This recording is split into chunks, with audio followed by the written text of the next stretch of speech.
अस्सलामुअलैकुम। उम्मीद करता हूँ तमाम दोस्त अच्छे होंगे, खैरियत से होंगे। दोस्तों, आज का हमारा टॉपिक काफ़ी इम्पोर्टेंट है, जिसका टाइटल है ट्रीज़न।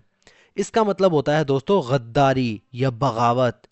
ट्रीज़न दोस्तों किसी मुल्क के साथ गद्दारी करने का जुर्म है। आमतौर पर यह हुकूमत का तख्ता उलटने की कोशिश करके, यानी हुकूमत को तब्दील करने के लिए, या अपने दुश्मनों की मदद करके किया जाता है। सो फ्रेंड्स, अगर आप भी चाहते हैं इस तरह की वीडियोस और स्टोरीज की मदद से अपनी स्पोकन इंग्लिश को, वोकेबलरी को, अपनी ग्रामर को इम्प्रूव करना, तो अभी हमारे इस चैनल को सब्सक्राइब कर लें और साथ में लगे बेल आइकन को ज़रूर प्रेस कर लें, ताकि हमारी आने वाली इस तरह की न्यू वीडियो का नोटिफिकेशन सबसे पहले आप तक पहुंच सके।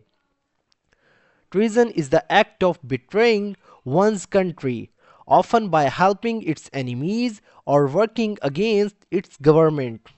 ट्रीजन मतलब गद्दारी या बगावत, ये दोस्तों एक नाउन है। इस मतलब है, ये एक वर्ब है। द एक्ट यानी अमल, एक्ट कहते हैं अमल को, ये दोस्तों एक नाउन है, यानी कोई काम या हरकत। ऑफ बिट्रेइंग यानी धोखा देने का। ऑफ मतलब का, ये एक प्रपोजिशन है। बिट्रेइंग का मतलब होता है दोस्तों दगा देना, धोखा देना, खयानत करना, ये एक वर्ब है। वंस मतलब किसी के या अपने, इसका मतलब होता है। ये दोस्तों एक पोजेसिव प्रोनाउन है। कंट्री यानी मुल्क को, ये दोस्तों एक नाउन है। ऑफन अक्सर, ये एक एडवर्ब है। बाय मतलब करके या से, ये एक प्रपोजिशन है। हेल्पिंग का मतलब होता है दोस्तों मदद या मदद करना, ये एक वर्ब है। इट्स मतलब अपने या उसके, ये दोस्तों एक पोजेसिव प्रोनाउन है। एनिमीज यानी दुश्मनों की, एनिमीज कहते हैं दुश्मनों को, ये एक नाउन है, यानी वो लोग जो नुकसान पहुंचाते हैं। और या, ये एक कंजक्शन है। वर्किंग मतलब काम करना, ये दोस्तों एक वर्ब है। अगेंस्ट यानी के खिलाफ, अगेंस्ट का मतलब होता है खिलाफ या के खिलाफ, ये एक प्रपोजिशन है। गवर्नमेंट, इट्स मतलब अपनी, ये एक प्रोनाउन है। गवर्नमेंट यानी हुकूमत के खिलाफ, गवर्नमेंट दोस्तों एक नाउन है। Treason is the act of betraying one's country, often by helping its enemies or working against its government. गद्दारी किसी मुल्क को धोखा देने का अमल है, अक्सर इसके दुश्मनों की मदद करके या उसकी हुकूमत के खिलाफ काम करके। It is considered a serious crime because it harms national security and weakens a nation. It मतलब ये एक प्रोनाउन है। इज कंसीडर्ड यानी समझा जाता है, कंसीडर्ड मतलब समझा जाता है। इज कंसीडर्ड दोस्तों हमारे पास एक पैसिव वॉइस है। अ सीरियस मतलब एक संगीन, एक शदीद। सीरियस कहते हैं दोस्तों संगीन को, यानी बड़ा, खतरनाक या अहम, ये दोस्तों एक एडजेक्टिव है। क्राइम कहते हैं जुर्म को, ये एक नाउन है। बिकॉज क्योंकि, ये एक कंजक्शन है। इट हार्म्स मतलब ये नुकसान पहुंचाता है। इट मतलब ये दोस्तों एक प्रोनाउन है, यानी प्रोनाउन यानी ट्रीजन यानी गद्दारी। इट मतलब ये एक प्रोनाउन है। हार्म्स मतलब नुकसान पहुंचाना, नुकसान पहुंचाता है, ये एक वर्ब है। नेशनल सिक्योरिटी, नेशनल कहते हैं दोस्तों कौमी, ये एक एडजेक्टिव है। सिक्योरिटी कहते हैं दोस्तों सलामती को, तहफ़्फ़ुज़ को, हिफाजत को, ये एक नाउन है। एंड और, ये कंजक्शन है। वीकन्स मतलब कमज़ोर करता है, वीकन का मतलब होता है कमज़ोर करना। वीकन्स मतलब कमज़ोर करता है, ये एक वर्ब है। अ नेशन यानी एक कौम को, नेशन कहते हैं दोस्तों कौम को, या एक मुल्क या उसके लोग, ये दोस्तों एक नाउन है। It is considered a serious crime because it harms national security and weakens a nation. ये एक संगीन जुर्म समझा जाता है क्योंकि ये कौमी सलामती को नुकसान पहुंचाता है और एक कौम को कमज़ोर करता है। Throughout history, many people have been punished for treason due to spying. Throughout मतलब पूरी या मुकम्मल। हिस्ट्री कहते हैं दोस्तों तारीख को। थ्रूआउट एक प्रपोजिशन है, यानी इसका मतलब होता है हर तरफ या हर जगह या पूरी या मुकम्मल। हिस्ट्री दोस्तों तारीख, ये एक नाउन है, यानी माजी में होने वाले वाक़ियात, इसका मतलब होता है। मैनी पीपल, मैनी मतलब बहुत से, ये एक एडजेक्टिव है। पीपल यानी लोग, ये एक नाउन है। हैव बीन मतलब हो चुके हैं, इसका मतलब होता है। हैव बीन मतलब इसको हम यूज़ कर रहे हैं दोस्तों माजी में किसी काम का होना जो अभी तक असर रखता हो, यानी जो अभी तक चल रहा हो। हैव बीन मतलब हो चुके हैं। पनिश्ड मतलब हैव बीन पनिश्ड यानी सज़ा दी जा चुकी है। पनिश्ड का मतलब सज़ा दी गई, हैव बीन पनिश्ड यानी सज़ा दी जा चुकी है, ये एक वर्ब है। फॉर यानी के लिए, ट्रीजन यानी गद्दारी को कहते हैं। फॉर एक प्रपोजिशन है, ट्रीजन दोस्तों एक नाउन है। ड्यू टू की वजह से, ड्यू टू का मतलब होता है की वजह से, ये एक प्रपोजिशन है। स्पाइंग कहते हैं दोस्तों जासूसी को। स्पाइंग मतलब जासूसी यानी खुफिया तौर पर मालूमात हासिल करना। स्पाइंग ये एक नाउन है। लीकिंग सीक्रेट्स और plotting against their own country. Leaking का मतलब होता है दोस्तों अफशा करना यानी जाहिर करना। सीक्रेट्स कहते हैं राजों को। लीकिंग दोस्तों एक वर्ब है, सीक्रेट्स एक नाउन है। सीक्रेट्स यानी राज, छुपी हुई मालूमात। और या ये कंजक्शन है। प्लॉटिंग का मतलब होता है दोस्तों साजिश करना, ये एक वर्ब है। अगेंस्ट के खिलाफ ये एक प्रपोजिशन है। देयर मतलब अपने या उनके। ओन कहते हैं खुद के या अपने। देयर दोस्तों एक पोजेसिव प्रोनाउन है। ओन मतलब अपना, ये एक दोस्तों एडजेक्टिव है। कंट्री कहते हैं मुल्क को यानी मुल्क के खिलाफ, ये दोस्तों एक नाउन है। Throughout history, many people have been punished for treason due to spying. पूरी तारीख में बहुत से लोगों को जासूसी, लीकिंग सीक्रेट्स और plotting against their own country, यानी पूरी तारीख में बहुत से लोगों को जासूसी, राज अफशा करने या अपने अपने ही मुल्क के खिलाफ साजिश करने की वजह से गद्दारी की सजा दी जा चुकी है या दी गई है। Treason can also occur in friendships and relationships when someone breaks trust. Treason मतलब गद्दारी, बगावत, ये एक नाउन है।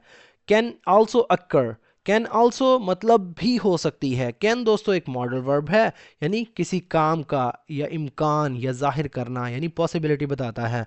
ऑल्सो मतलब भी एक एडवर्ब है। अक्कर का मतलब होता है दोस्तों होना या वाकया होना, पेश आना, ये एक वर्ब है। इन मतलब में ये एक प्रपोजिशन है। फ्रेंडशिप मतलब दोस्ती में, फ्रेंडशिप्स कहते हैं दोस्तियों को, ये दोस्तों एक नाउन है। एंड और ये कंजक्शन है। रिलेशनशिप्स यानी ताल्लुकात में, रिलेशनशिप दोस्तों एक नाउन है। व्हेन जब, ये कंजक्शन है। समवन मतलब कोई या कोई शख्स या कोई फर्द, ये एक प्रोनाउन है। ब्रेक्स मतलब तोड़ता है, ये एक वर्ब है। ट्रस्ट कहते हैं एतमाद को, ये दोस्तों एक नाउन है। Treason can also occur in friendships and relationships when someone breaks trust. गद्दारी दोस्तियों और ताल्लुकात में भी हो सकती है जब कोई एतमाद को तोड़ता है। A traitor is never respected and often faces severe consequences. A traitor, traitor कहते हैं दोस्तों गद्दार को। ट्रेटर मतलब गद्दार यानी वो शख्स जो किसी के साथ धोखा करता है। ट्रेटर दोस्तों एक नाउन है। इज नेवर रिस्पेक्टेड मतलब कभी इज्जत नहीं दी जाती। इज मतलब इसका मतलब होता है यानी हालत को बयान करने के लिए। इज मतलब है, ये एक वर्ब है। नेवर रिस्पेक्टेड, नेवर मतलब कभी नहीं, ये एक एडवर्ब है। रिस्पेक्टेड का मतलब होता है दोस्तों इज्जत दी जाती है, ये दोस्तों एक वर्ब है यानी पास्ट पार्टिसिपल। एंड और ये कंजक्शन है। ऑफन यानी अक्सर, ये एक एडवर्ब है। फेसिस का मतलब होता है दोस्तों सामना करता है। फेसिस मतलब सामना करता है, किसी चीज का मुकाबला करना, ये एक वर्ब है। सिवियर मतलब शदीद या संगीन, ये एक एडजेक्टिव है। कॉन्सिक्वेंसेस कहते हैं नताइज को यानी किसी अमल के असरात का, ये दोस्तों एक नाउन है। A traitor is never respected and often faces severe consequences. गद्दार को कभी इज्जत नहीं दी जाती और अक्सर उसे संगीन नताइज का सामना करना पड़ता है। Loyalty and honesty are important values that protect a nation and loyalty इसका मतलब होता है दोस्तों वफादारी यानी किसी के साथ सच्ची मोहब्बत और हिमायत करना उसकी। लॉयल्टी एक नाउन है। एंड और ये कंजक्शन है। ऑनेस्टी यानी ईमानदारी, ये भी दोस्तों एक नाउन है।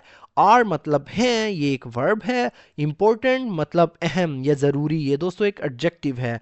वैल्यूज़ कहते हैं इकदार को यानी इखलाकी असूल, इसका मतलब आप ले सकते हैं, ये एक नाउन है। दैट जो, ये एक रिलेटिव प्रोनाउन है। प्रोटेक्ट मतलब हिफाजत करती है। तहफ़्फ़ुज़ करना इसका मतलब होता है बचाना, महफूज रखना, ये एक वर्ब है। अ नेशन यानी एक कौम की, नेशन दोस्तों एक नाउन है, इसका मतलब होता है मुल्क या कौम।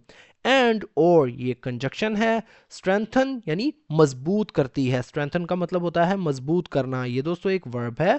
बॉन्ड्स बिटवीन पीपल, बॉन्ड्स कहते हैं रिश्तों को, ताल्लुक को, ये दोस्तों एक नाउन है। बिटवीन के दरमियान, ये दोस्तों एक प्रपोजिशन है। पीपल यानी लोगों के, ये एक नाउन है। Loyalty and honesty are important values यानी वफादारी और दयानतदारी एक अहम इकदार हैं। that protect a nation and strengthen bonds between people। यानी जो एक कौम की हिफाजत करती हैं और लोगों के दरमियान ताल्लुकात को मजबूत करती हैं। Staying true to one's country and principles is a sign of integrity and honor। Staying मतलब रहना, यानी किसी हालत में मौजूद रहना, ये एक वर्ब है। ट्रू का मतलब होता है वफादार, सच्चा, ये दोस्तों एक एडजेक्टिव है। टू वंस कंट्री यानी अपने मुल्क के साथ। टू एक प्रपोजिशन है, वंस मतलब अपने, ये दोस्तों एक पोजेसिव प्रोनाउन है। कंट्री कहते हैं हम मुल्क को, ये एक नाउन है। एंड और ये कंजक्शन है। प्रिंसिपल्स यानी असूलों को कहते हैं, प्रिंसिपल्स यानी असूलों के साथ, ये दोस्तों एक नाउन प्लूरल है। इज मतलब है असाइन यानी एक अलामत, इज एक वर्ब है, साइन का मतलब होता है अलामत या निशानी या इशारा, ये दोस्तों एक नाउन है। ऑफ मतलब की, ये एक प्रपोजिशन है। इंटेग्रिटी कहते हैं दोस्तों दयानतदारी को, यानी अ साइन ऑफ इंटेग्रिटी यानी एक दयानतदारी की निशानी है। इंटेग्रिटी दोस्तों हमारे पास एक नाउन है। एंड और ये कंजक्शन है। ऑनर कहते हैं इज्जत को, एहतराम को, वक़ार को, ये भी दोस्तों एक नाउन है। Staying true to one's country and principles is a sign of integrity and honor। अपने मुल्क और असूलों के साथ वफादार रहना दयानतदारी और इज्जत की अलामत है। तो दोस्तों ये था हमारा आज का पैराग्राफ। अगर वीडियो आपको थोड़ी सी भी यूज़फुल लगी हो तो प्लीज़ हमारे इस वीडियो को लाइक करें और इसे अपने दोस्तों के साथ भी शेयर करें। सो फ्रेंड्स, मिलते हैं अपनी नेक्स्ट